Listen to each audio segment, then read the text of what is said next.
आज आपको पता चलेगा कि yes, meditation can also increase stem cells, but how, वो अभी हम देखेंगे। पहले हम थोड़ा स्टेम सेल्स थोड़ा समझ लें, व्हाट इज स्टेम सेल्स।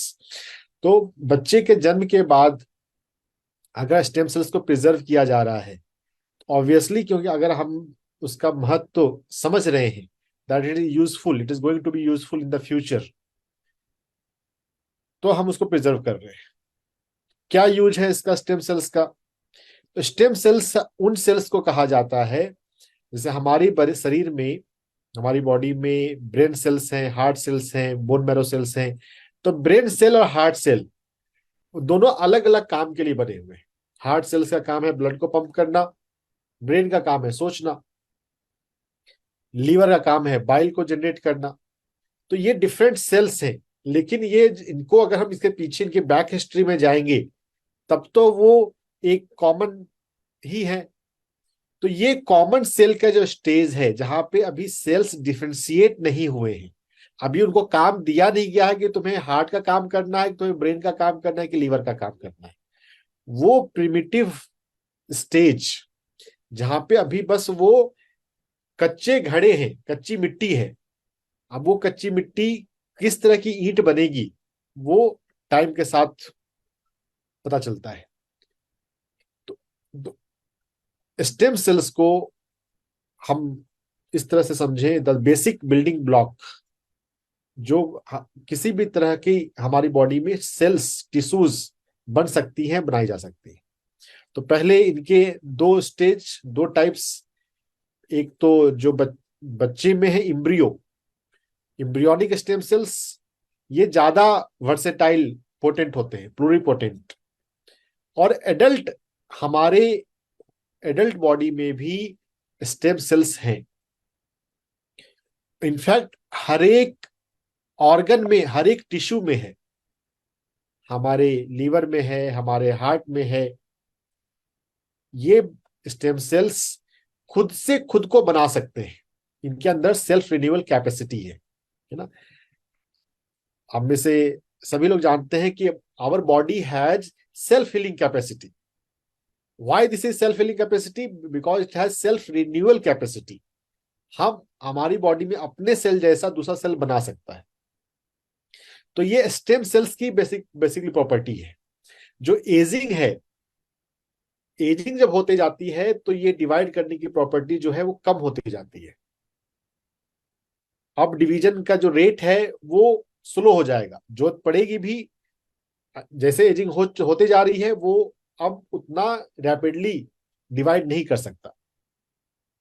और जब सेल्फ रिन्यूअल कैपेसिटी बिल्कुल खत्म हो जाए, तब समझें कि अब यह सेल बिल्कुल ओल्ड हो चुका, अब इसको एपोप्टोसिस, एपोप्टोसिस मतलब अब इसको समाप्त करने का टाइम आ गया है ना। बॉडी में, हमारे बॉडी के अपने सेल्स जो ओल्ड सेल्स हो चुके हैं, इनकी एजिंग हो चुकी है पूरी तरह से, उसको हटा देंगे। तो स्टेम सेल्स जो है वो एक एंड है सेल की। अगर हम जर्नी को, सेल के बायोलॉजी को अगर हम देखें, तो stem cells is one end, end ageing, aged cell is another end, जहां पे डेथ है फिर।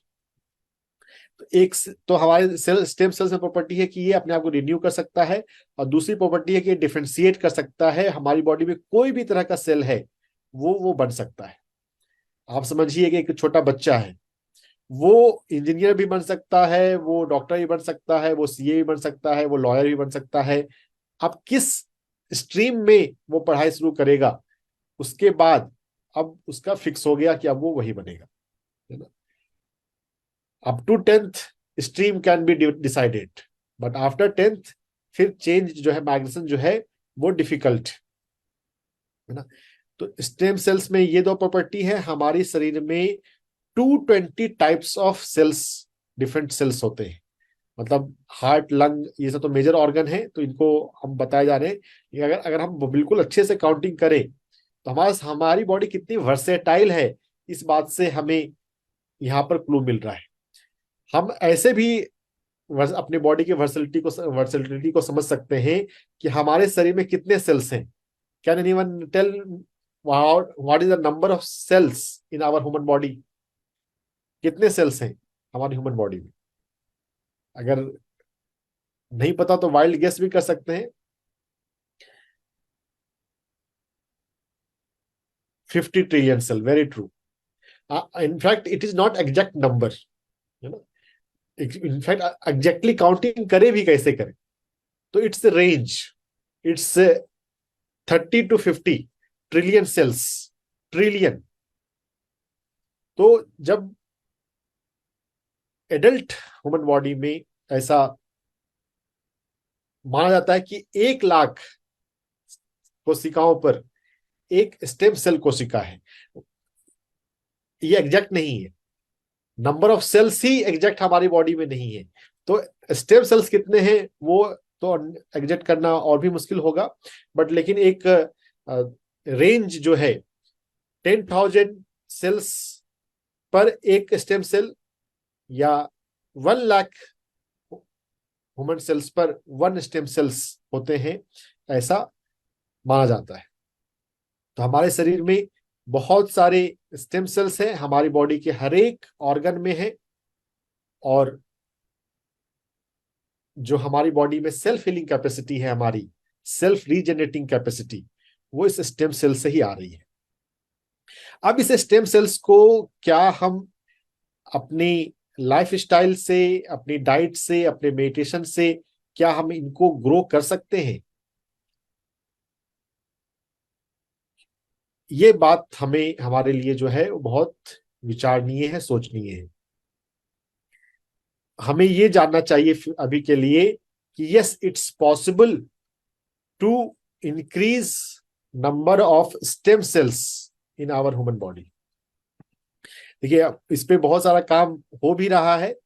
एग्जैक्टली तो अभी बहुत कंक्लूसिव एविडेंस, मेडिकल कम्युनिटी में एविडेंस की बात करते हैं तो very conclusive evidence is not there, but supportive work is there, that meditation and yoga, in fact lifestyle, plant based diet, stress reducing lifestyle, ऐसे लाइफस्टाइल जो हमारे जीवन में तनाव को कम करते हैं, ये सभी हमारे स्टेम सेल्स के जेनेसिस में, उसके डिफरेंशिएशन में, और वहां पर जो मॉलिक्यूल रिलीज होता है जो अब सिग्नल दे कि हाँ अब काम पे लग जाओ। हमारी बॉडी में स्टेम सेल्स जितने हैं वो हमेशा तो काम नहीं करते रहते। जब टूट फूट हो गई, एजिंग हो गई, सेल्स डिस्कार्ड, कुछ सेल्स डिस्कार्ड हो गए, तो नए सेल्स बनते रहते। तो हमारी बॉडी में हमेशा रिजर्वायर, रिजर्व में, हर ऑर्गन में स्टेम सेल्स हैं। 10,000 सेल में एक सेल से लेकर 1 लाख सेल पे एक स्टेम सेल। और जब उसको सिग्नल मिलता है कि हाँ अभी डिवाइड करना है, अभी नए सेल्स की जरूरत है, तो फिर डिवीजन होके हमारे शरीर में नई कोशिकाएं बनते रहती हैं। हमारी बॉडी में हर एक बॉडी पार्ट, हमारी आंखों की कॉर्निया से लेकर, हमारे ब्लड से लेकर हमारी हड्डियां, वो रिन्यू अपने आप को करती रहती है ना। आंखों में कॉर्निया सेल्स तो हर दिन नया होता है। हार्ट के लेवल पे ऐसा अनुमान है कि पूरे जीवन में हम 3 बार अपना हार्ट बदल चुके होते हैं। जो पुराना सेल्स है, जन्म के समय आपके हार्ट में जो सेल्स है वो वही सेल नहीं है आज आपके हार्ट में जो है। पूरे लाइफ टाइम में कम से कम 3 बार हम अपने हार्ट को रिन्यू कर चुके होते हैं। तो यहाँ पे ये भी फिर एक कंसेप्ट आता है इंटरेस्टिंग, अपने आप से पूछना शुरू करें कि अगर हमारी बॉडी में कॉन्स्टेंटली रिन्यूअल हो रहा है, रिजुवनेशन हो रहा है, फिर हमारे शरीर में जो पुरानी बीमारियां हैं, जो हम अलग अलग अल्ट्रासाउंड कराते हैं, एक्सरे कराते हैं, सीटी स्कैन कराते हैं, उसमें जो गड़बड़ी आ जाती है, अगर बॉडी अपने आप को रिन्यू कर रहा है तो क्यों फिर वो बॉडी में वो बीमारी वो रही जाती है, वो बीमार सेल्स रही जाते हैं? जब सेल नए होकर आ रहे हैं, नया नया स्टॉक आ रहा है, तो पुराने स्टॉक में जो गड़बड़ी है वो नए स्टॉक में ही क्यों रह जाती है? ये बात थोड़ा सा चिंतन कीजिएगा। नेचर ने तो हमें दी है पॉसिबिलिटी, जो नेचुरल मैकेनिज्म है वो तो यही है कि रिन्यूअल हुआ तो पुराने में जो डिफेक्ट था वो छूट जाना चाहिए। लेकिन अगर हम ये नहीं समझे कि पुराने में डिफेक्ट क्यों हुआ, और उसको, उस कॉज को अगर हम टैकल नहीं करें, तो नए स्टॉक में, नए प्रोडक्शन में भी पुराने वाला डिफेक्ट जो है वो आ जाएगा। तो हमें मूल पर, जड़ पर जानना है कि first time why this defect has developed, why this, जैसे फॉर एग्जांपल कैंसर, पहला कैंसर का सेल्स आउट ऑफ कंट्रोल क्यों हो गया, उसका जो डिवीजन, सेल डिवीजन जो रेगुलेटेड क्यों नहीं रहा। और इस पर एक बहुत अच्छी बुक भी है, I will share later book name. जब तक हम उस पहली कोशिका के डिफेक्ट को अगर करेक्ट नहीं करेंगे, तो how healing is possible, the proper healing. तो रीजनरेशन, रीजनरेटिव मेडिसिन भी डिपार्टमेंट आ गया है कई सारे हॉस्पिटल्स में। There is division of regenerative medicine, जहां पर इन सभी चीजों पर काम किया जा रहा है। तो अब मैं आता हूं इसमें हमारे फिर से इस प्रैक्टिकल एस्पेक्ट पे, कि ये जो स्टेम सेल्स हमारे शरीर में है, क्या हम इसे मेडिटेशन के माध्यम से इंक्रीज कर सकते हैं। तो एक साइड तो स्टेम सेल्स है, और दूसरी साइड जो है वो एजिंग है। और हमारी बॉडी में एजिंग जो होती है वो स्ट्रेस से बढ़ती है। आप तनाव लें, आप जल्दी बूढ़े होने लग जाएंगे। तो अगर हम तनाव को कम करें, तो फिर हम इस स्टेम सेल रिजुवनेशन, रीजनरेशन की तरफ भी हम दिशा में आगे बढ़ेंगे। तो स्ट्रेस को पहले हमें समझने की जरूरत है। There are three types of stress defined by doctor Joe Dispenza. Physical stress जो हमारे फूड से आता है, हम किस तरह का भोजन कर रहे हैं, are we eating plant diet और we are eating junk food और फास्ट फूड। तो फिजिकल फूड से हमारी बॉडी में एक स्ट्रेस आता है, दैट इज सेलुलर स्ट्रेस। फिर इन्वायरमेंट, हम किस तरह की एयर को ब्रीथ कर रहे हैं, हमारी सराउंडिंग कैसा है, हमारा इन्वायरमेंट, उससे हमारे माइंड में और हमारे लंग्स में स्ट्रेस जाता है। और साइकोलॉजिकल इन्वायरमेंट जो हमारा सोशल इन्वायरमेंट है, उसी को प्रॉपर जब समझें, तो इन्वायरमेंट हमारे विसिनिटी में, हमारे सराउंडिंग में, हमारे घर में क्या है, जो हमारा वर्क प्लेस है वहां पे क्या है। And one is internal environment of our mind, what we are thinking about our self. देखिए, जो ये हमारा साइकोलॉजिकल इन्वायरमेंट है, यह भी दो लेवल का है। अगर हम अपने आसपास क्या देख रहे हैं, क्या महसूस कर रहे हैं, हमारा physical environment, and one is internal environment, हम खुद से अपने मन में क्या सोच रहे हैं। और ऐसा पाया गया है कि हमारी फिजिकल इन्वायरमेंट से ज्यादा इंपॉर्टेंट हमारा, हमारे अपने ब्रेन के अंदर, हम अपने माइंड के अंदर हम क्या सोच रहे हैं, वो इंपॉर्टेंट। बाहर पॉल्यूशन है, वो पॉल्यूशन कम होना चाहिए, करना चाहिए, that's very right. But more important कि आपने अपने माइंड में क्या पॉल्यूशन कर रखा है, क्या निगेटिव थिंकिंग पाल रखी है, किन बातों से आपको बैठे बैठे गुस्सा आ जाता है, पुरानी बातों को याद करते हैं और आप डिस्टर्ब हो जाते हैं। तो थोड़ा चिंतन मनन अपने जीवन में करें, कर रहे हैं तो बढ़ाएं, कि how I can improve my environment within my mind, है ना। There are three types of stress. तो ये स्ट्रेस बनता है, हम अपनी फीलिंग को एसेस करके अपने स्ट्रेस को समझ सकते हैं कि अभी मैं क्या फील कर रही हूं। तो इस स्ट्रेस को, इसको ब्रेन लेवल में हम कॉलेट करें, क्योंकि जो मेन स्ट्रीम है वह तो मेजर कर, जब तक किसी चीजों को मेजर नहीं करता है तब तक हम समझ नहीं सकते हैं। तो जो स्ट्रेस है वो हमारा बीटा ब्रेन वेव से जुड़ा हुआ है। इनफैक्ट बीटा में भी हाई बीटा से जुड़ा हुआ है। जब हमारा ब्रेन 25-30 के रेंज में वाइब्रेट कर रहा हो, जो ईईजी के माध्यम से मेजर किया जा सकता है। एक ईसीजी है, electrocardiogram, and one is EEG, electroencephalogram. तो we can measure brain frequency. तो stress is feature of high beta brain wave. Beta is 14 to 30, but high beta is 25 to 30. जब भी आप किसी भी बात से अपनी लाइफ में परेशान होते हैं, जब आपको आखिरी बार गुस्सा आया, जब आपको किसी बात की चिंता ने सताया, आप यह याद रखें आपके ब्रेन में इस समय 25 to 30 की फ्रीक्वेंसी नाच रही है, दौड़ रही है। अगर आप अपने ब्रेन को बीटा के बाद जो अगली ब्रेन फ्रीक्वेंसी हमें समझनी है वो है अल्फा। अगर आप अल्फा में पहुंच सकते हैं, जिसमें बच्चे होते हैं, छोटे बच्चे 3 साल से 5 साल तक के बच्चे जो हैं, उनका ब्रेन जो है वो काफी हद तक अल्फा में होता है। जो यहाँ पे इन्फेंट की फोटो है, इन्फेंट तो थीटा में जी रहा होता है। छोटे, बिल्कुल छोटे, 1 साल से छोटे बच्चे तो काफी अधिक देर सोने की अवस्था में या खुली आंखों से भी हो तो वो अल्फा से भी ज्यादा गहरी अवस्था थीटा में जी रहे होते हैं। ये अल्फा छोटे बच्चों के हिसाब से है। तो अगर हम अपने ब्रेन को अल्फा की फ्रीक्वेंसी में शिफ्ट कर सकें तो हम अपने लाइफ से स्ट्रेस को कम कर सकते हैं। मेरे वर्ड्स को नोटिस कीजिएगा, अभी कम हुआ, अभी खत्म नहीं हुआ। खत्म होने के लिए आगे की जो अवस्था जो आने वाली है, डेल्टा एंड गामा, वहां पर पहुंचना होगा। लेकिन हाँ, कम हो जाएगी।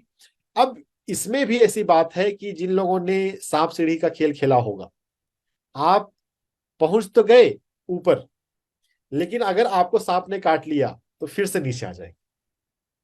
अगर आपने सीख लिया कि हाँ, मुझे लाइफ में बाहर के एनवायरनमेंट फोकस नहीं करना है, खुद पर फोकस करना है, आप अल्फा में रहते हैं, लेकिन अभी उतने ट्रेन नहीं हुए, तो कभी कभी कोई ना कोई सिचुएशन आपको परेशान कर देती है, स्ट्रेस में ले आती है। तो कोई ट्रिगर आया स्ट्रेस का, और ट्रिगर से आपके भीतर सिंपैथेटिक नर्वस सिस्टम, फाइट और फ्लाइट रिस्पॉन्स, वो एक्टिव हो गया, एड्रेनलिन हार्मोन रिलीज हुआ, आपका बीपी बढ़ गया, गुस्सा आने लग गया, आपकी आवाज जो है उसका वॉल्यूम हाई हो गया। स्ट्रेस आता है, सांप काट लेता है, आप नीचे उतर जाते हैं, आप भूल जाते हैं कि मैं अपने इमोशन को खुद ही कंट्रोल में रखना है। अगर हम अल्फा को सीख लें, अल्फा हैज रिलैक्सेशन, जो हम रिलैक्स जब होते हैं तो हम अल्फा में जीते हैं। कई सारे तरीके हैं अल्फा में जाने का। हम अच्छा म्यूजिक सुनते हैं, सूदिंग म्यूजिक, उससे हम अल्फा में जाते हैं। जब हम गहरी सांसें, डीप ब्रीदिंग करते हैं, प्राणायाम करते हैं, तो हम अल्फा में जाते हैं। जब हम शवासन करते हैं, योग निद्रा करते हैं, रिलैक्सेशन का कोई भी मेथड अपनाते हैं, सेल्फ हिप्नोसिस हो, कोई विजुलाइजेशन का प्रोसेस हो, तो हम उससे अल्फा में जाते हैं। देयर आर मेनी मेथड्स, लेकिन इन सभी में मेरा फेवरेट मेथड है डीप ब्रीदिंग। डीप ब्रीदिंग के method, deep breathing and slow acceleration, इस मेथड के माध्यम से आप with in seconds, not minute, but with in seconds, few seconds, आप अपने आप को रिलैक्स कर सकते हैं। किसी व्यक्ति ने कुछ ऐसा बोल दिया आपको, आपकी ईगो को ठेस पहुंच गई, आपको गुस्सा आ गया, गुस्सा आया और तुरंत रियलाइज भी हुआ कि अरे मुझे तो गुस्सा आ गया। अगर आप ये deep breathing and slow acceleration अगर याद रख सके उस समय और कर लें सिर्फ 5 बार, अभी मैं आपको डेमोन्स्ट्रेट करूंगा, आप बहुत इजीली अपने स्ट्रेस को काफी सिग्निफिकेंटली कम कर सकते हैं। तो मैं अब आपको deep breathing and slow acceleration का मेथड आपको दिखाने वाला हूं। सभी लोग सीधे होकर बैठ जाएं। जिन लोगों के जीवन में स्ट्रेस है, जिन लोगों को हेडेक होता है, जिन लोगों को बीपी हो जाता है, ब्लड प्रेशर बढ़ जाता है, या बीपी की मेडिसिन खानी होती है, उन लोगों के लिए ये बहुत हेल्पफुल प्रैक्टिस है। अगर आप इसे सीख कर दिन में हर 2 घंटे पर एक बार कर लें, जिसमें कि कुछ सेकंड सिर्फ लगेंगे, और अगर आप अच्छे से प्रॉपर इसके एक्सपर्ट हो जाते हैं तो आपके पास बैठे इंसान को पता भी नहीं चलेगा और आप कर लेंगे अपने आप को। क्या करना है, हम इसमें जो डीप ब्रीदिंग है, इसमें एक्सलेशन का विशेष महत्व है। जो हम श्वास छोड़ते हैं, श्वास छोड़ने का ज्यादा रोल है। और श्वास को अपने मुंह से छोड़ना है। हमारे मुंह में पैलेट, हार्ड पैलेट और सॉफ्ट पैलेट होता है। तो बायोलॉजिकल टर्म यूज कर रहा हूं, जो यहाँ पे डॉक्टर हो, मेडिकल फील्ड, बायोलॉजी फील्ड वाले हो थोड़ा समझ पाए। हार्ड पैलेट और सॉफ्ट पैलेट, जब हमारी ब्रीदिंग सॉफ्ट पैलेट को टच करते हुए मुंह से अगर बाहर जाए तो ये हमारे वैगस नर्व को स्टिमुलेट करता है। और वैगस नर्व स्टिमुलेट हो तो हम तुरंत रिलैक्स होना शुरू हो जाते हैं। आपकी ब्रेन फ्रीक्वेंसी शिफ्ट होगी, बीटा से अल्फा में आएगी, आप गुस्सा कर ही नहीं पाएंगे। डीप ब्रीदिंग करते हुए आप कभी एक्सपेरिमेंट भी कर सकते हैं। जिन लोगों को बहुत गुस्सा आता है, वो खासकर वो लोग, कि आप ये अभी जो मैं आपको deep breathing and slow acceleration का ब्रीदिंग प्रोसेस करवा रहा हूं, ये कर लीजिए, उसके बाद फिर गुस्सा करके दिखाइए कि आप गुस्सा कर पाते हैं। मुझे बताइएगा, फीडबैक दीजिएगा, जिनके पास है मेरा कॉन्टेक्ट नंबर। तो चलिए सीधे होके बैठ जाए। सीधे होके क्यों बैठते हैं, उसका पर्पस ये है कि जब हम डीप ब्रीदिंग करें तो आपका लंग प्रॉपर एक्सपैंड कर सके, इसलिए हमें सीधे होके बैठना चाहिए। मेन बात वही है। नॉर्मली हम अपनी लंग कैपेसिटी का बहुत छोटा परसेंट, अराउंड 30% यूज करते हैं। अगर हम डीप ब्रीदिंग करना सीख ले तो हम ज्यादा अपनी कैपेसिटी को यूज कर पाएंगे। मतलब समझिए कि आप जितना पैसा कमा सकते हैं, आप उसका सिर्फ 30% पैसा कमा रहे हैं। अगर आपकी इनकम बढ़ जाए तो कितना मजा है लाइफ में।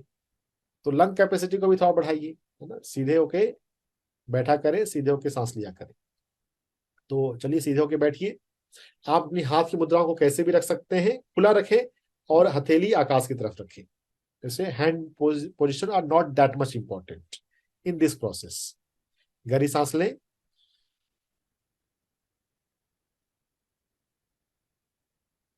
मुंह को खोलकर श्वास को धीरे धीरे छोड़ें।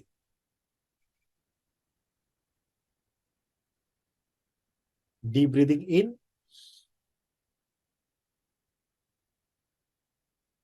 And slow breathing out.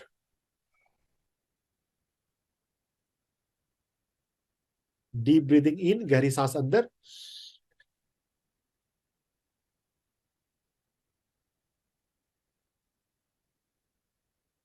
श्वास बाहर छोड़ते समय अगर आवाज नहीं हो तो वो बेस्ट है। आवाज थोड़ी बहुत होती है श्वास छोड़ने की, लेकिन अगर वो आवाज नहीं निकले तो वो बेस्ट है। अब जो हम श्वास को बस मुंह से छोड़ रहे हैं, मैं चूंकि मुझे आपको बताना है इसलिए मैं आवाज करके बता रहा हूं। आइडियली आवाज ना आए या कम से कम आए।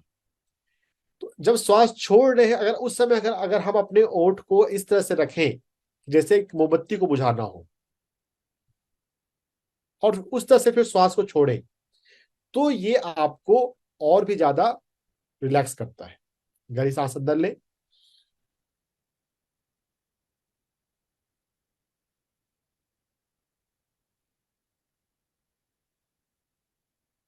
और इस तरह से जब आप श्वास छोड़ रहे होते हैं तो समटाइम्स इट विल विसिल, सीटी की आवाज आती है।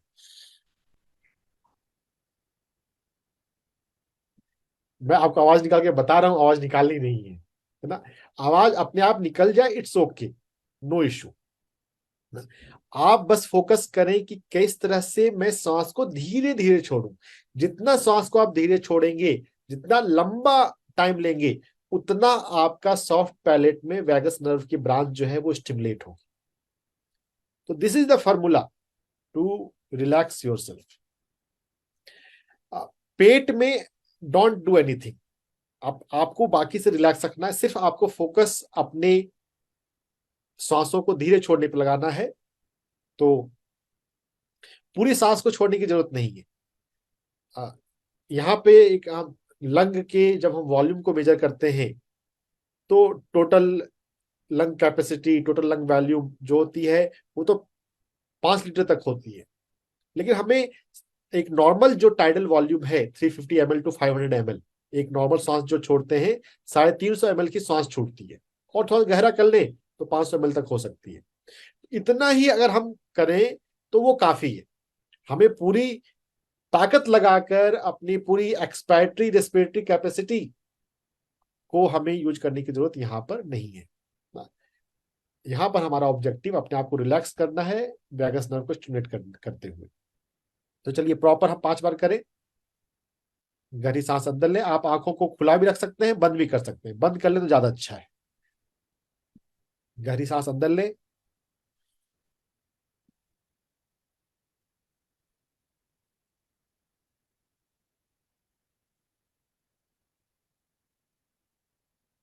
Deep breathing in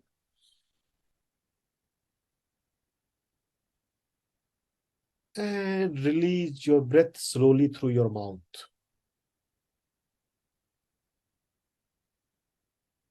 Do 5 times.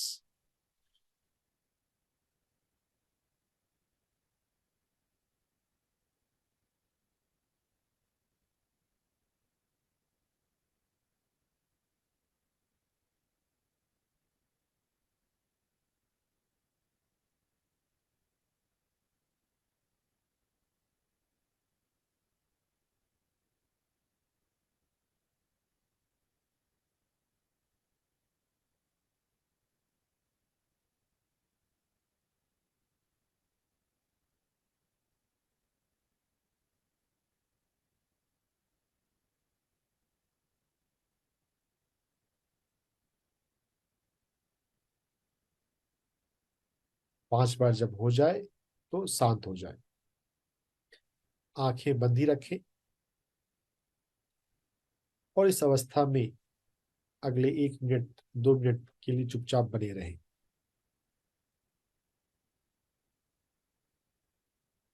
Just feel this state of relaxation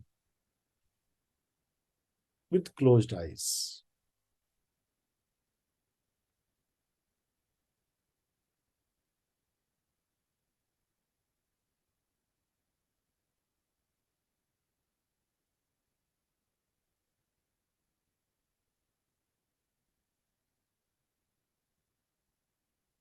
धीरे धीरे अब अपनी आंखें खोल लें।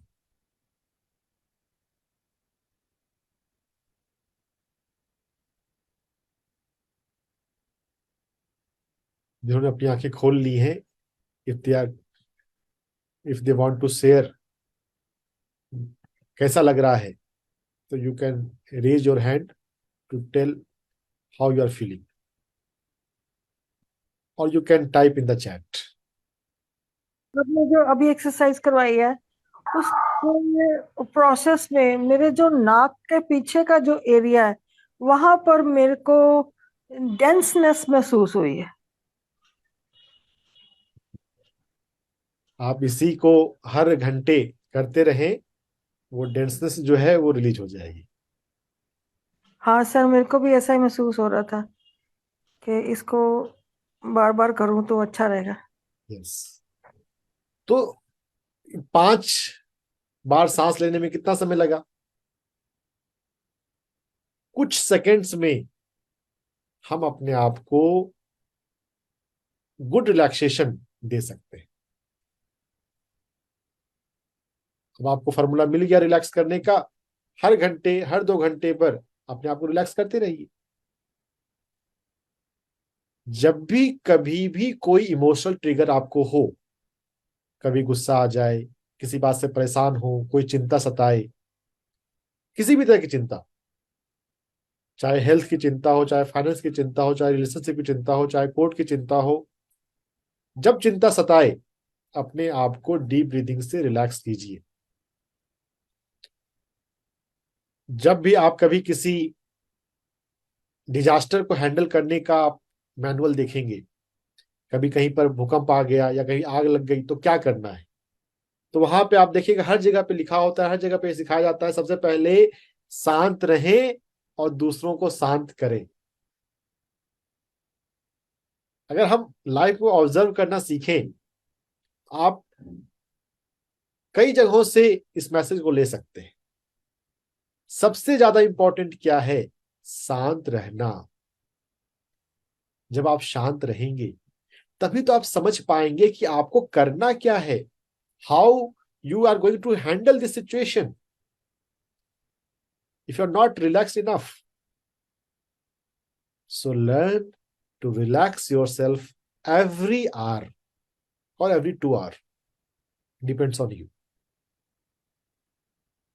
दिन में चलिए 2 बार कीजिए, हर एक 2 घंटे पे नहीं कर सकते, आपको सांस लेने की अगर फुर्सत नहीं हो ना, कभी कभी कुछ लोग बोलते हैं इतने व्यस्त हैं, मुहावरा भी है, सांस लेने की भी फुर्सत नहीं है। अगर सांस लेने की भी फुर्सत नहीं है फिर तो यम यमराज को, यमदूत को बुलाना पड़ेगा। ठीक है, मुहावरा है, सांस लेने की फुर्सत हमेशा हमें होती है, लेकिन हमने अलग अलग अपने आप को, हम अलग अलग स्टोरी हम अपने आप को सुनाते रहते हैं।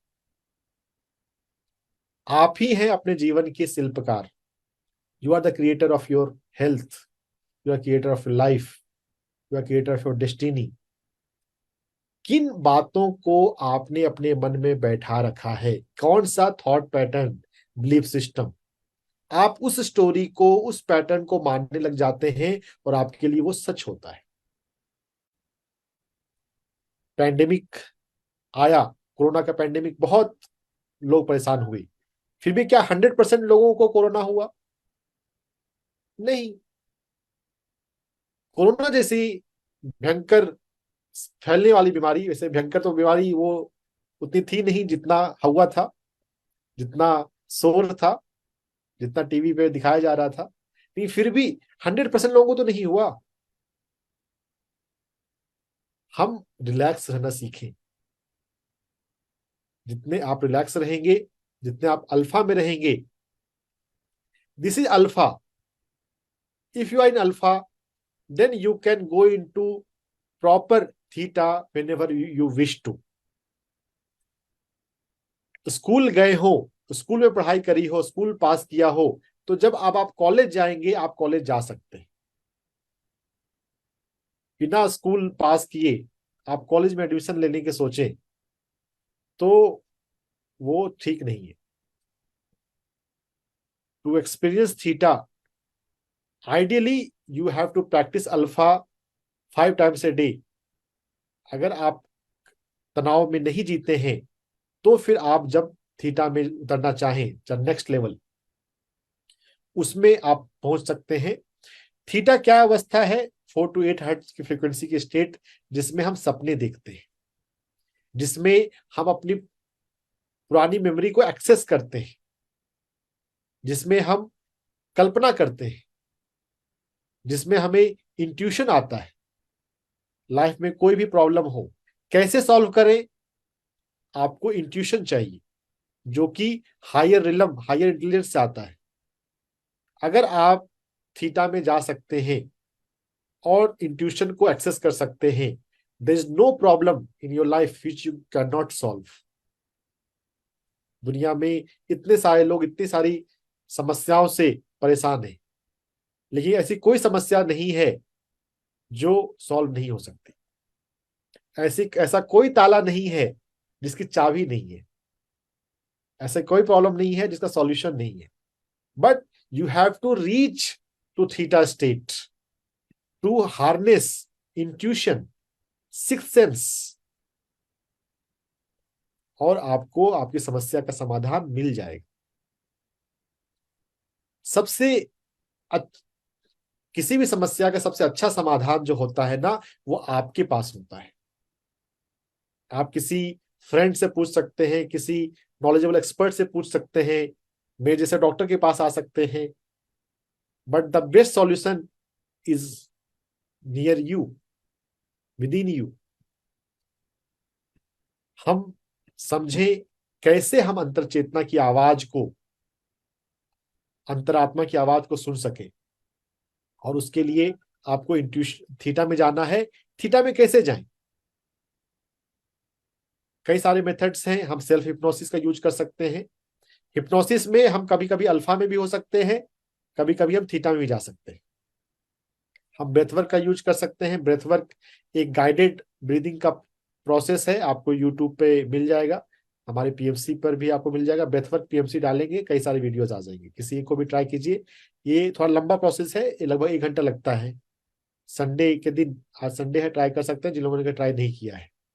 तो ये अपने आप में एक आपको एक थीटा की दुनिया में ले जाता है।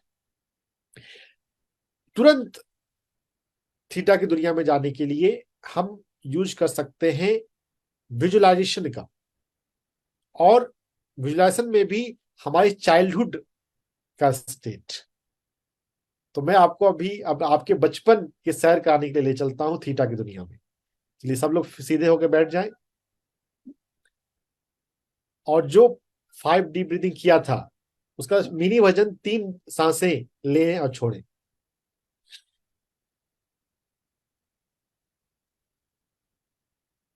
आंखें बंद रखनी है, थीटा के लिए आंखें बंद करना जरूरी है।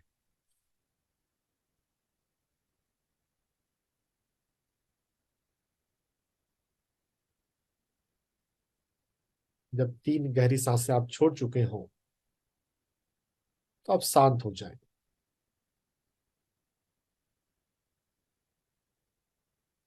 और इस शांत अवस्था में अपने बचपन को याद करें। आपके बचपन में एक सबसे happy moment, there can be many happy moment, but you have to remember just one happy moment of your childhood, of your early childhood. जब आप अपने सिबलिंग्स के साथ या फ्रेंड के साथ खेल रहे हो, या कोई पेरेंट्स आपको प्यार कर रहे हो,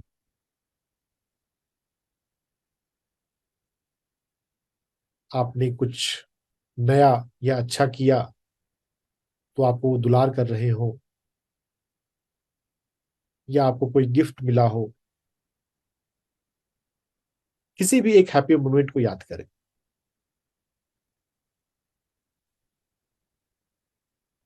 आपके आसपास कौन कौन है देखें, भाई बहन में, माता पिता में, या और भी कोई परिवार में, दादा दादी, नाना नानी, कौन लोग आपके आसपास हैं देखें। अपनी ड्रेस को देखें, आपने कौन से कपड़े पहन रखे हैं,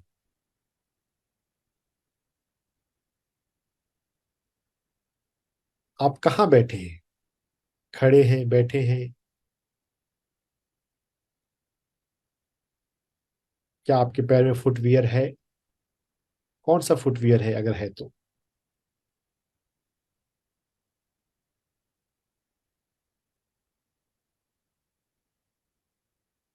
आर यू प्लेइंग और are you at one place.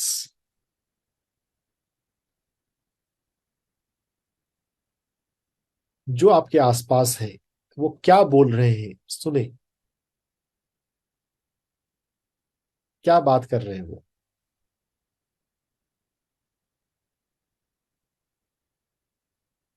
क्या वो आपसे बात कर रहे हैं या आपस में बात कर रहे हैं।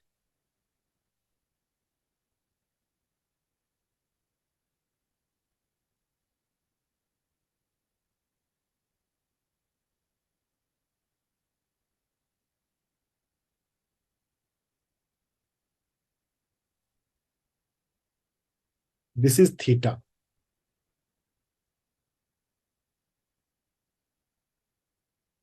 Now we are going to do something miraculous. Become aware of your present adult self and your past child self.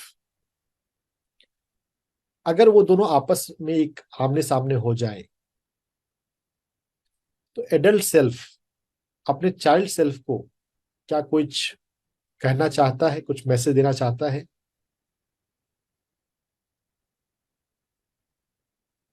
Adult self child self को, या चाइल्ड सेल्फ एडल्ट सेल्फ को कुछ मैसेज देना चाहता है, उस मैसेज को दें।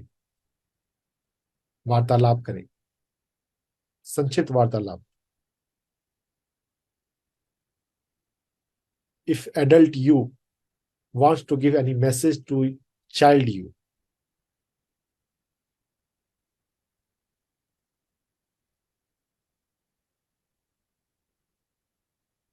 how to live life, life में क्या इंपॉर्टेंट है।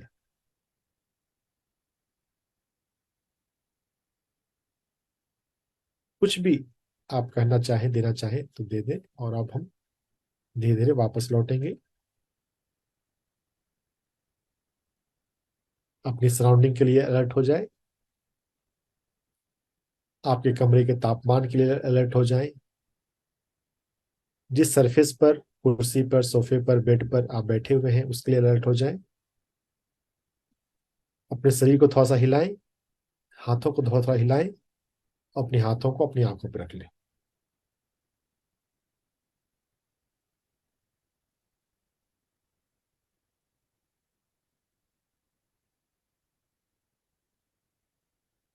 आंखों को सहलाते हुए हाथ हटा लें, आंखें खोल लें।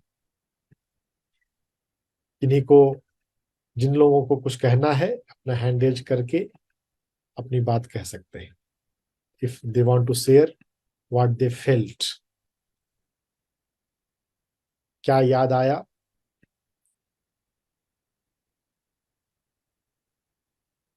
अगर आपने मैसेज दिया, क्या मैसेज दिया अपने चाइल्ड सेल्फ को,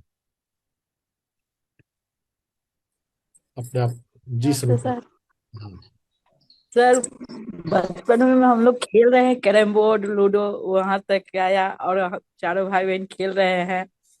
लूडो खेल रहे हैं, कैरम बोर्ड खेल रहे हैं और व्यापारी खेल रहे हैं, उससे आगे नहीं बढ़ पाए। ठीक है, ये आगे नहीं बढ़ पाए वो याद नहीं करना है, जो बढ़ पाए उसको जी अप्रिसिएट करना है। जी। और स्वाम हाँ, आपको म्यूट कर दिया मैंने। आप फिर। साड़ी में, साड़ी सीना में भारीपन आया था थोड़ा देर के लिए। ठीक है, ठीक है, कई सारी चीजें हो सकती हैं, हम जी। उस पर बाद में बात करेंगे। Doctor Gurpinder Kaur. Thank you sir. पहले तो, और मेरा तो एक ही था कि बचपन में जो खेतों में खेल रहे, पेड़ों के नीचे, मिट्टी में और पानी में, और वही चीज अब इस उम्र में 51 की एज में लग रहा है वो मिस कर रही हूँ। और वही चीज हो रही थी कि जब वो दोनों आमने सामने थे तो मुझे वही चाहिए। और literally my soul is dying for that experience, कि जो मैं सच में, और दोस्तों के साथ, मतलब पेड़ों को, जैसे आप भी बताते थे कि ग्राउंडिंग करो, पेड़ों के पास जाओ, मिट्टी में जाओ, तो वही हो रहा है कि वो नीड है। My child self is saying that you are, मतलब जैसे अर्जेंट नीड ऑफ दैट। ठीक है, listen thank your child self. You. या, जो थैंक भी यू। मैसेज आया है उसे फॉलो कर। Thank you sir, thank you. The best advisor is within you, है ना। हम काउंसलिंग करवानी होती है कभी किसी को, तो ढूंढते हैं कि कौन सा कोच अच्छा है, लाइफ कोच, हेल्थ कोच, जिसका अच्छा गूगल रेटिंग है। जो मैसेज है वो मैसेज आपने ले लिया, एडल्ट सेल्फ ने चाइल्ड सेल्फ को दिया या चाइल्ड सेल्फ ने एडल्ट सेल्फ को दिया, तो जैसी जरूरत होती है, जिसको सीखने की जरूरत है, वैसा एक्सचेंज हो सकता है ना। तो ये these things comes in the category of theta level visualization, hypnosis. हमने हिप्नोसिस अभी नहीं किया, it was triggering the old memory. और जिस मेमोरी में जितना इमोशन होता है वो उतना जल्दी ट्रिगर होता है, and you go into theta. जिस समय आप अपने बचपन को देख रहे थे कि बचपन में कैरम खेल रहे हैं या कोई भी खेल खेल रहे हैं, और उस समय अगर कोई न्यूरोलॉजिस्ट आपके ब्रेन को मेजर करे ईईजी से, तो उस समय वो थीटा फ्रिक्वेंसी 4 to 8 हर्ट्ज में आएगी। हमें फॉर्मूला मिल गया है, जब आपको इंट्यूशन चाहिए आप इसको यूज करें। जो यहाँ पे मेडिटेटर हैं उन लोगों के लिए ज्यादा अच्छा फॉर्मूला है कि आपका जो मेडिटेशन का जो सबसे बेस्ट मोमेंट है, बेस्ट एक्सपीरियंस है, उसको याद करें, उसको कुछ सेकंड फील करें, एंजॉय करें, और फिर अपना आप रेगुलर मेडिटेशन शुरू करें। तो you can start your meditation with theta all the time. आपका हर एक ध्यान गहरा ध्यान हो सकता है, थीटा वाला गहरा ध्यान। अभी और भी गहरे ध्यान की बात मैं करूंगा। तो दिस इज थीटा। जो स्टेम सेल्स की मैं बात कर रहा हूं, अभी थीटा सेल्स में स्टेम सेल्स यहां से भी थोड़े बहुत एक्टिव हो सकते हैं, लेकिन यहां पर ज्यादा नहीं है, यहाँ पे बस थोड़ा बहुत होगा। असली मजा जो है थीटा के बाद, जब हम डेल्टा में जाएंगे, तब होता है जो हमारे भीतर जो स्पेस एलिमेंट है, 5 तत्वों से हमारा शरीर बना है, और उसमें सबसे सूक्ष्म है आकाश तत्व, स्पेस एलिमेंट। जब हम स्पेस एलिमेंट को फील करते हैं तो हम डेल्टा में प्रवेश कर जाते हैं, और डेल्टा में हमारी डीप डीएनए लेवल की हीलिंग होती है। हीलिंग थीटा में स्टार्ट हो जाती है। मेडिटेशन से बहुत लोगों ने हीलिंग एक्सपीरियंस की हुई होगी। यहाँ पर थीटा में हीलिंग स्टार्ट हो जाती है, डेल्टा में डीप हीलिंग होती है, डीएनए लेवल की हीलिंग। डेल्टा से ही स्टेम सेल्स की हीलिंग शुरू हो जाती है, स्टेम सेल का रिजुविनेशन। और जो प्रॉपर है वो डेल्टा के बाद गामा में आता है। तो पहले हम डेल्टा को समझ लेते हैं। तो डेल्टा में जाने के लिए हमें स्पेस एलिमेंट को फील करना है। अब स्पेस एलिमेंट को 2 तरीके से फील करना इजी है, कई तरीके से कर सकते हैं, लेकिन हमें थोड़ा थोड़ा एक बार में थोड़ा सा समझना चाहिए। स्पेस एलिमेंट को 2 जगह पे महसूस करना कंफर्टेबल है, इजी है। एक है दोनों आंखों के पीछे का, अब 3 डायमेंशन में अपने हेड को समझे, और दोनों आंखों के पीछे का, दोनों कान के बीच का जो स्पेस है, उस ये जो रीजन होगा सेंटर का, उस रीजन में हम अपना अवेयरनेस ले जाएं, अपना अटेंशन ले जाएं। जो स्पिरिचुअली देखा जाए तो 3rd आई स्पेस एरिया हो जाएगा। उस एरिया को फील करते हुए स्पेस एलिमेंट डेल्टा में जाना एक इजी वे है। अपनी बॉडी में किसी भी बॉडी पार्ट के लेवल पे जो इंटरनल स्पेस है और जो एक्सटर्नल स्पेस है, उसको फील करते हुए हम डेल्टा में जा सकते हैं। सभी पूरी बॉडी में कहीं भी फील किया जा सकता है, लेकिन आंखों के पीछे फील करना सबसे बेस्ट है। और इसके अलावा जो दूसरा मेथड है वो और भी अच्छा है, पावरफुल है। ब्रेथ के बीच का स्पेस, जब हम ब्रीदिंग लेते हैं, हर एक ब्रीदिंग जब बाहर जाती है उसके बाद 2 सेकंड का, 1.5 सेकंड का, 2.5 सेकंड का एक छोटा सा गैप होता है, और फिर अगली ब्रीदिंग अंदर जाती है। उस ब्रीदिंग के गैप को, उस स्पेस को फील करें। तो सांसों पर ध्यान अगर आप जानते हैं, करते हैं, तो अब आपको सांसों के मूवमेंट से ज्यादा, या मूवमेंट के साथ साथ सांसों के अंतराल पर ध्यान लगाना है। जब आप gap between breath, space between breath को फील करते हैं, then you dive into delta state, zero state, 0 to 4 hertz. 0 hertz is totally zero, and 0 to 4 hertz is sub zero, near zero. और अगर प्रॉपरली 0 हो जाए देन इट्स समाधि। सविकल्प समाधि है कि निर्विकल्प समाधि है, अभी पतंजलि पे हम नहीं जाएंगे। If you can be still in 0 frequency, 0 hertz, absolutely, और फिर देन मेडिटेशन, अगर उस अवस्था में आप उस अवस्था को आप छू लेते हैं, then meditation becomes effortless. And not only meditation, अगर आपने अपने जो आपका जो सबसे बॉटम है, जो आपका सबसे जो कोर है, जो आपका सबसे सोर्स है, अगर आप उसे छूकर अपने लाइफ को ऑपरेट करना सीख लेते हैं, सबसे केंद्र में पहुंच जाते हैं, और उसके बाद आप लाइफ को मैनेज करना जान जाएं, तो फिर लाइफ में 360 डिग्री में आप कुछ भी ज्यादा बेहतर ढंग से कर सकते हैं।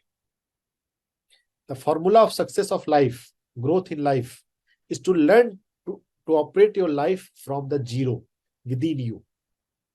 आपका जो कोर है, जो सेंटर है, centre of life, centre of existence, and that is possible through delta. तो डेल्टा के प्रैक्टिस में हम जाएंगे, लेकिन मैं अब आपको थोड़ा गामा भी बता देता हूं। डेल्टा के बाद जो गामा है, अगर हम नंबर सेंस में देखें तो डेल्टा पे 0 to 4 हर्ट्ज आ जाता है, बात खत्म हो जाती है। लेकिन जो गामा फ्रीक्वेंसी है, अब यहाँ पे थोड़ा सा बात ऊपर चली जाती है। ऊपर क्या जाती है कि बीटा था 14 to 30, थोड़ा सा स्लो हुआ, अल्फा में गए 7 to 8, और स्लो गए, थीटा में गए तो 4 to 7, 4 to 8, डेल्टा 0 to 4। अब गामा माइनस नहीं जाता, गामा हो जाता है more than 40 hertz, up to 100 hertz तक ज्यादा मेजर किया गया है, लेकिन इसका क्या अपर रेंज है अभी हमें पता नहीं है। Beyond 40 hertz, more than 40 hertz is the frequency of gamma. और ऐसा माना जाता रहा है कि गहरा ध्यान मुश्किल है। देखिए साइंस क्यों इंपॉर्टेंट है, मैं यहाँ पे एक भी बात यहाँ पर लाना चाहता हूँ। बहुत लोग साइंस में और स्पिरिचुअलिटी में लड़ाई करवाते हैं, not is unnecessary. Science try to understand the mechanism, ये चीज कैसे हो रही है, और अगर आपने मैकेनिज्म को डिसिफर कर लिया then you can replicate it. जो तिब्बतन लामा के ब्रेन को स्टडी करके पाया गया कि सबसे गहरे ध्यान में वो कब जाते हैं, वो गामा में जाते हैं। जब गामा में जा रहे हैं तो कैसे जा रहे हैं, वो क्या कर रहे हैं। अगर वो फॉर्मूला अगर हमें समझ में आ लिया और हमने उसको रिप्लिकेट कर लिया तो दुनिया के सभी लोग गामा में जा सकते हैं।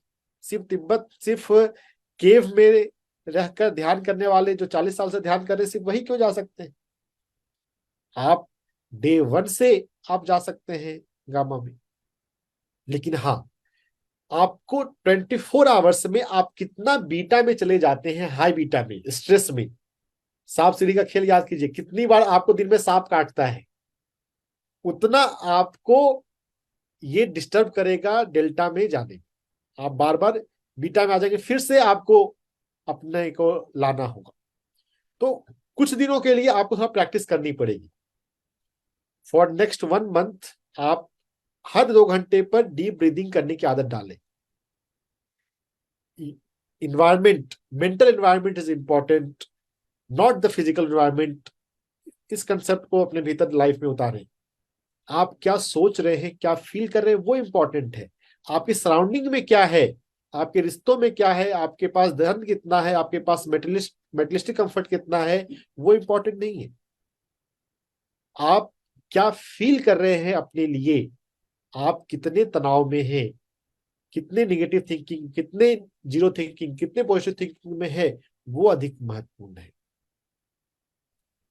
हम पहले ये सीखें, पहले अपने इनर को संभालें, और जब इनर को संभाल लिए आउटर को संभालना बहुत इजी है।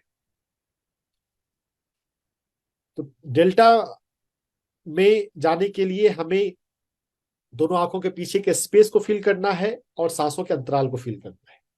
जब डेल्टा में हम सफिशिएंट टाइम रह चुके हो, समझिए कि आप 10 मिनट 15 मिनट टाइम स्पेंड कर चुके हैं, then to go into gamma, जिसको जीनियस स्टेट या गॉड स्टेट भी कहा गया है। You can meditate like a god, you can be genius if you can generate gamma frequency in your brain. इसका फॉर्मूला क्या है, इसके लिए आपको जाना पड़ता है अपने हार्ट के पास। तो ये हृदय का महत्व जगह जगह पर बताया गया है। जो सबसे महत्वपूर्ण है हमारी पूरी बॉडी में, वो हृदय में है।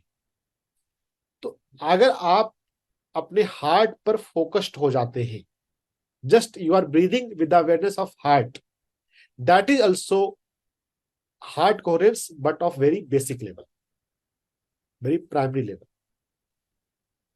Breathing with the awareness of heart, अपने हार्ट को बार बार टच करना, अपने हार्ट को बार बार फील करना, अपने हार्ट के प्रति अवेयर रहना।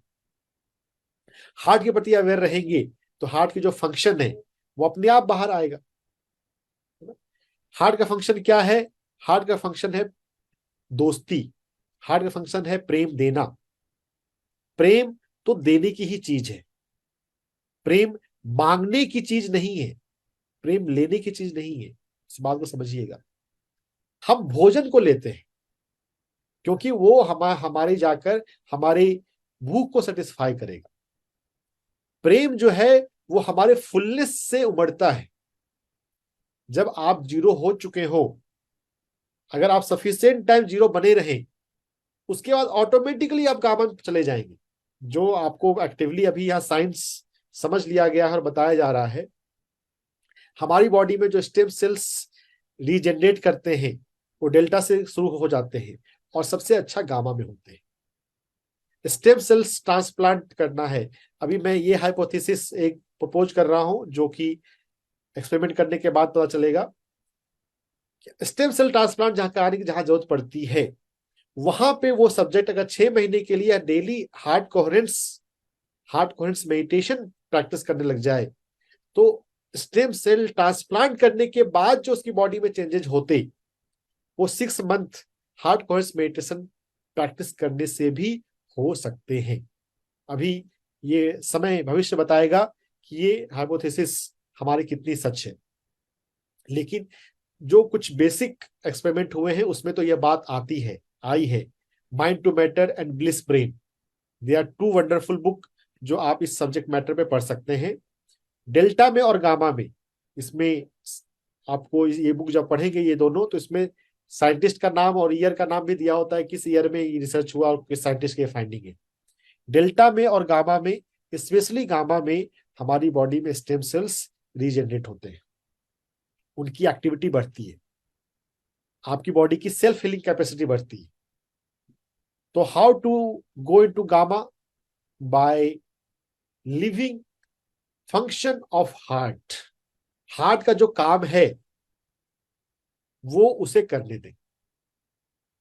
मजेदार बात है, अगर आप हार्ट पे चले जाएं, if you are focused on your heart, then automatically love will start flowing from you.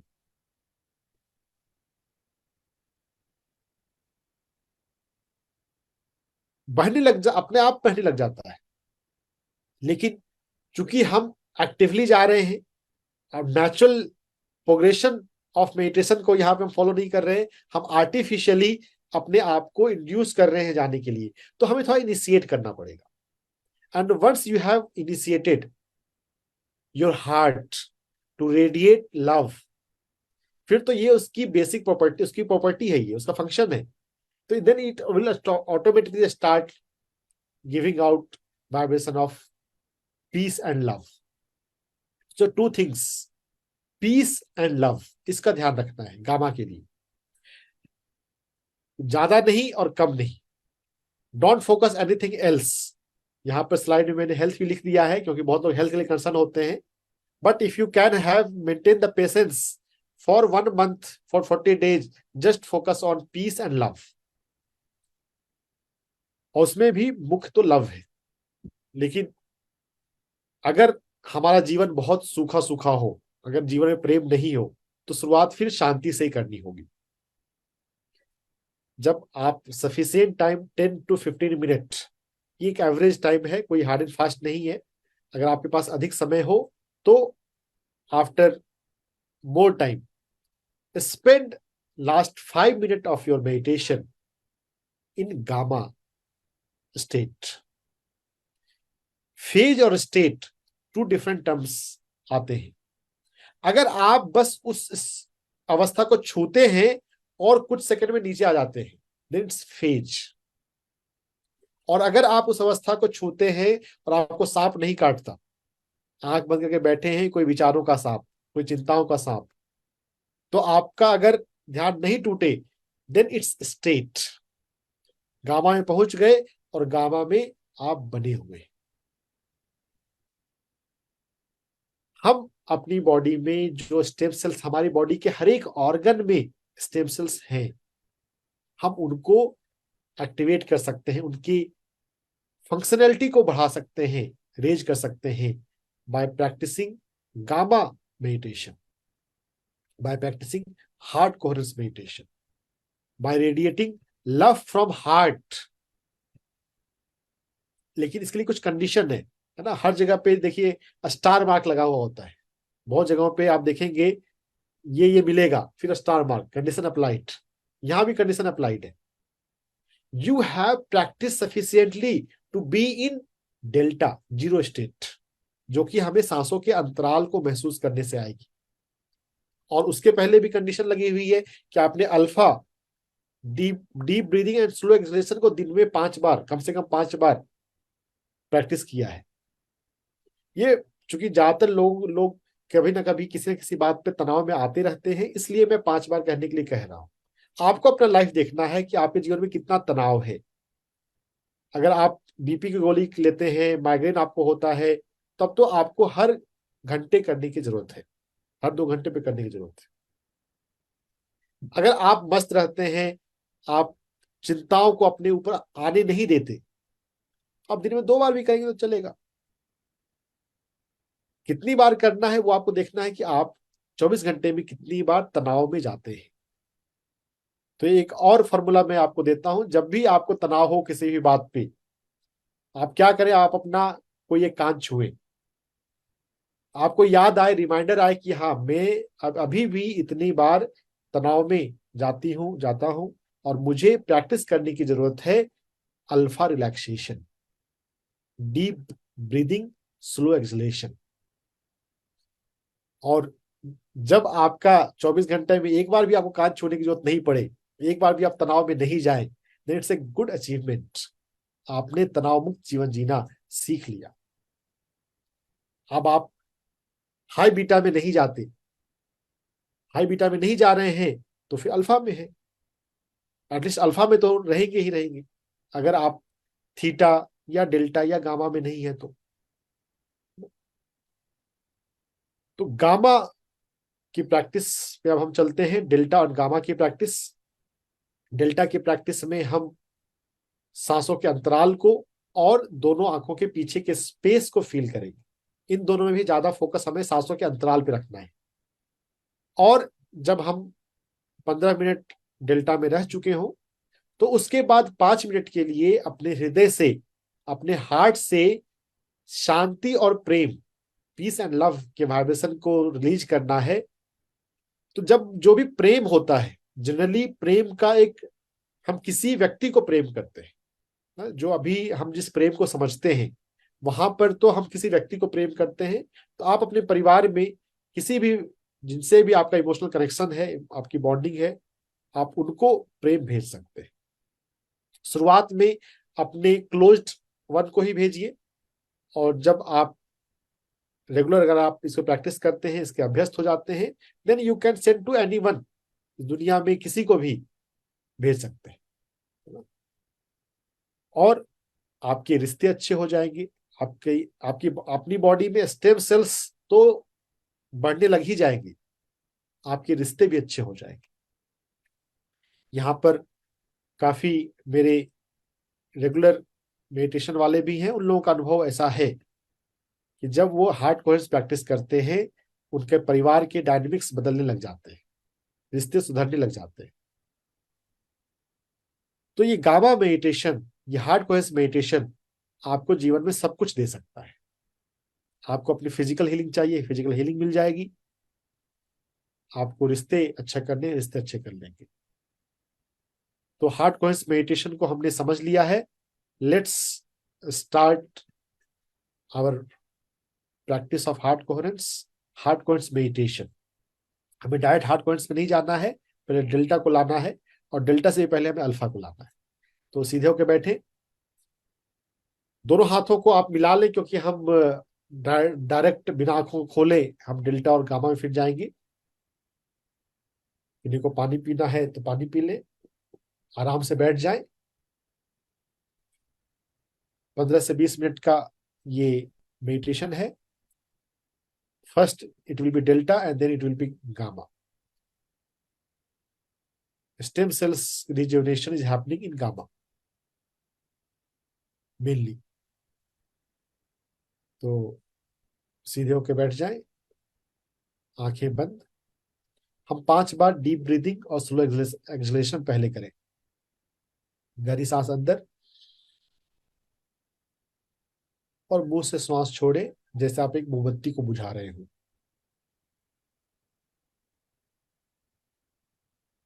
Deep breathing in and slow breathing out.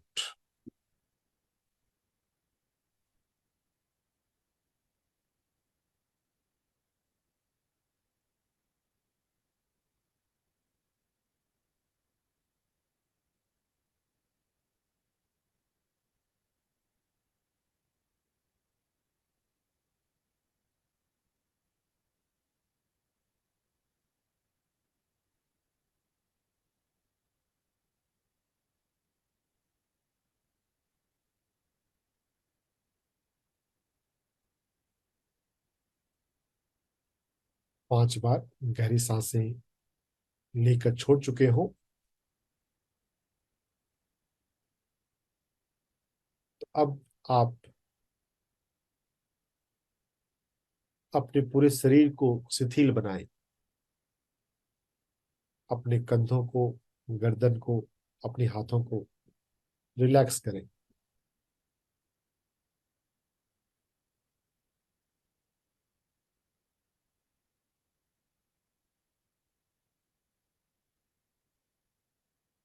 This meditation is going to increase activity of stem cells in my body. Have this awareness, have this intention. By practicing Gamma meditation, I am going to increase stem cells in my body. I am going to increase self-healing capacity in my body.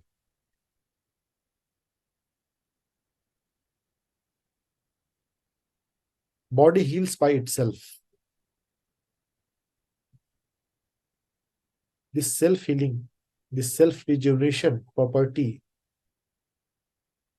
is going to be enhanced by practice of Delta and Gamma meditation. With this awareness, with this intention, let's start observing our breath and breath space.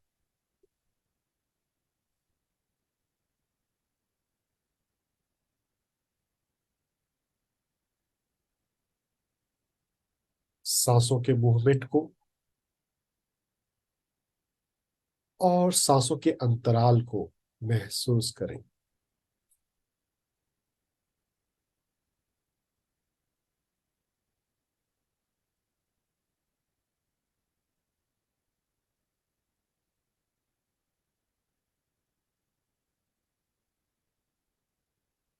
श्वास जब बाहर जाती है और फिर भीतर आती है,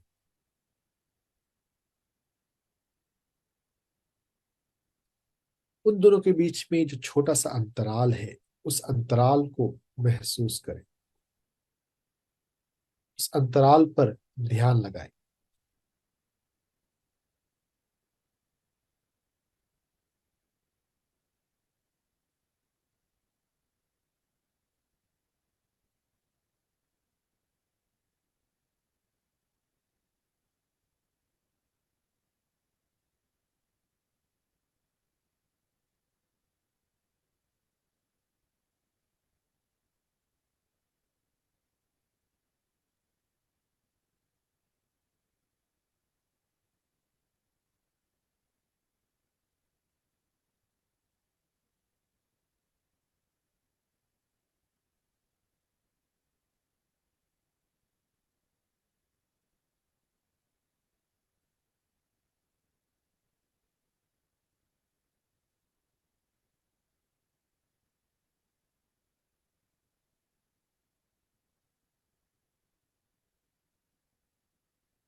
अपनी पूरी बॉडी को बिल्कुल रिलैक्स रखें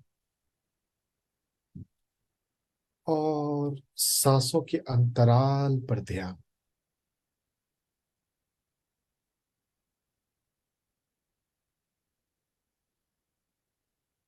अंदर आती, बाहर जाती, सांसों के साथ, सांसों के अलावा, सांसों से ज्यादा सांसों के अंतराल पर ध्यान।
हर एक श्वास को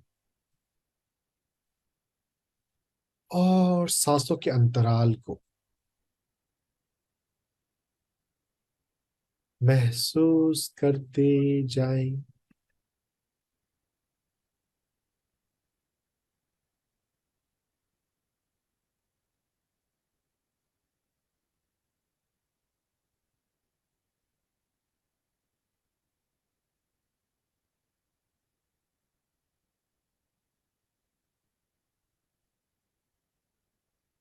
कुछ भी ना सोचें, सिर्फ सांसों के अंतराल पर, कुंभक पर ध्यान लगाएं।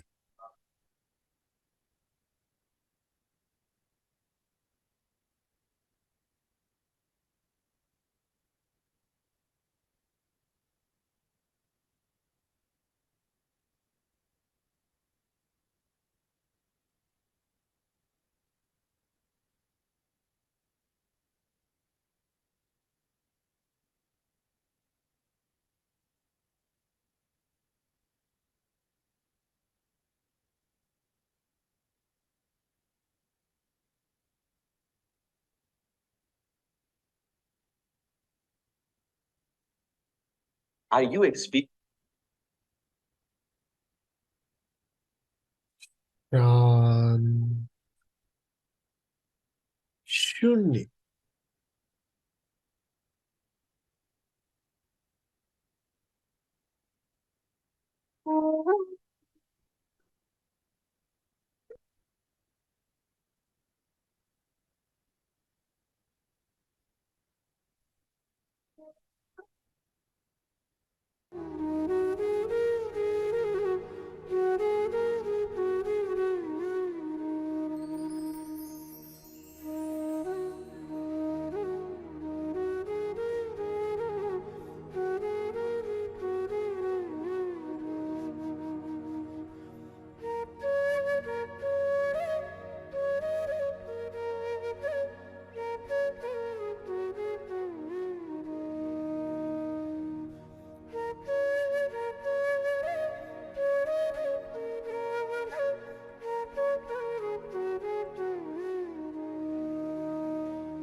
महसूस करें अपनी दोनों आंखों के पीछे के एरिया को, space behind your eyes.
Feel your heart, अपने हृदय को महसूस करें।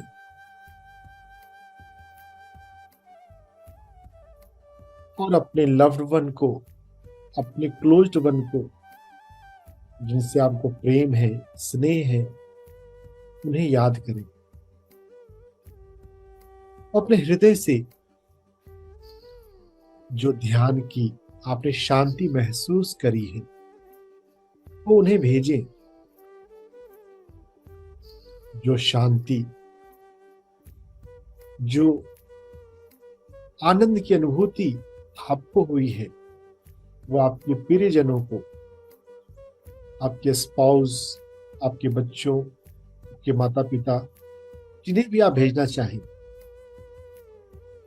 उनके हृदय तक भेजिए, अपने हृदय से उनके हृदय में।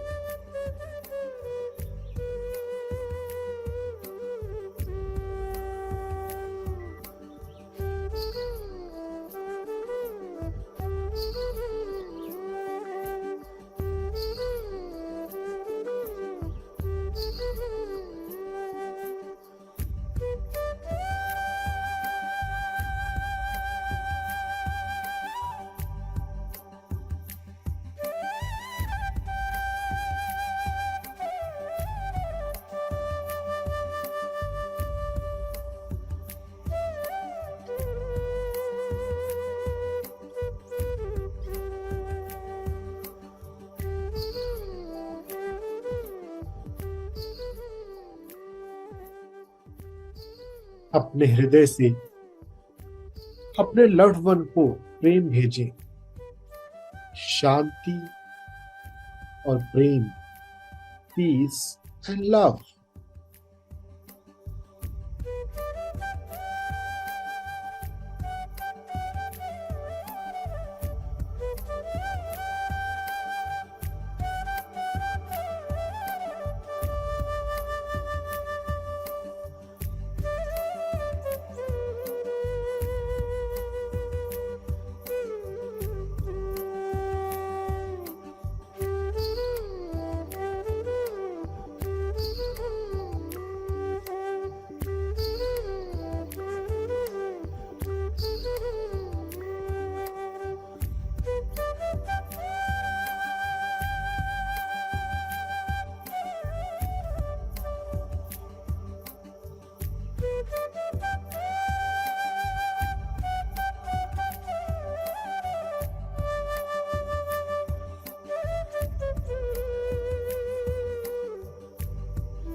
एक नवजात शिशु में, न्यूली बॉर्न चाइल्ड में जैसे स्टेम सेल्स होते हैं, मेरी बॉडी भी भीतर से उतनी ही यंग, उतने ही स्टेम सेल से परिपूर्ण हो रही है।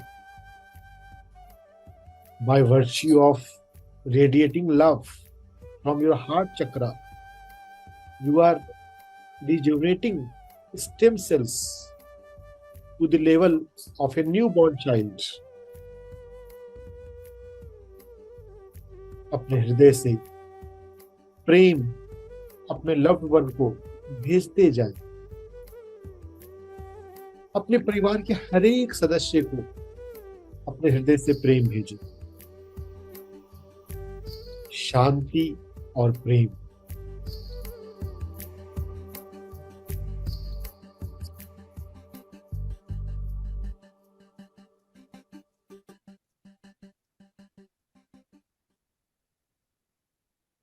Last 2 minutes of meditation, stem cells meditation, stem cells rejuvenating meditation.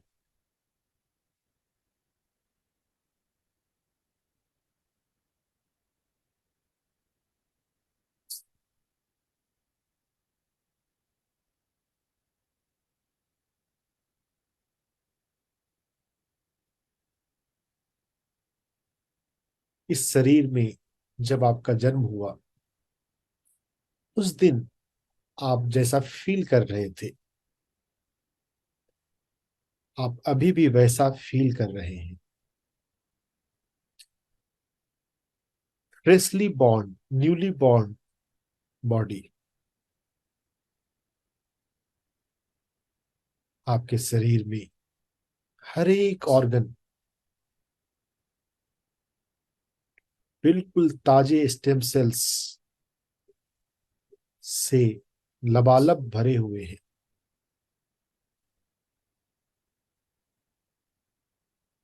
fully abundant, fully active stem cells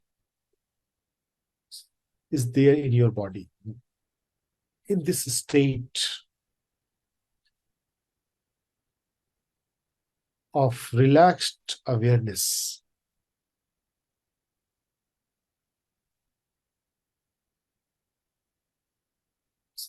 the real you, which is ready to give itself.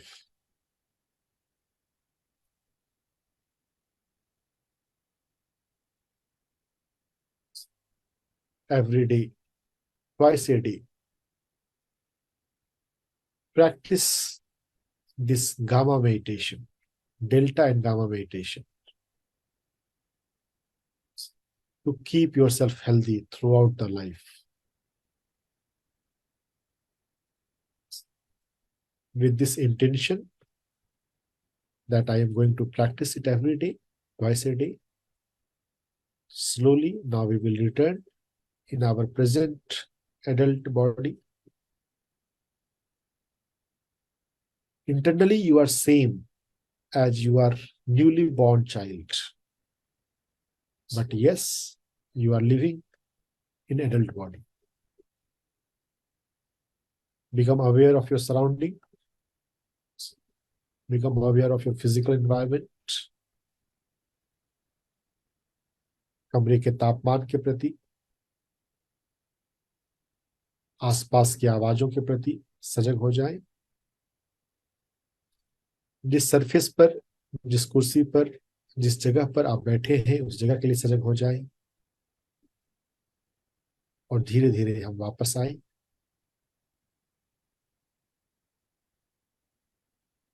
अपने हाथों को, पैरों को थोड़ा थोड़ा हिलाएं।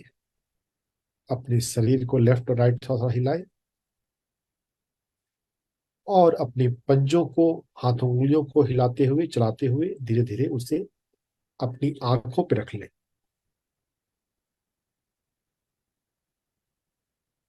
आंखों को, चेहरे को सहलाते हुए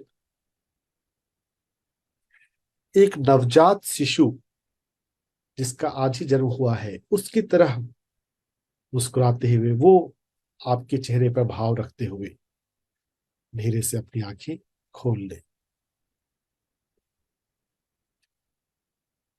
आपका शरीर बिल्कुल नया हो चुका है, एक दिन के बच्चे की तरह सा। इस भाव के साथ जीवन जिए।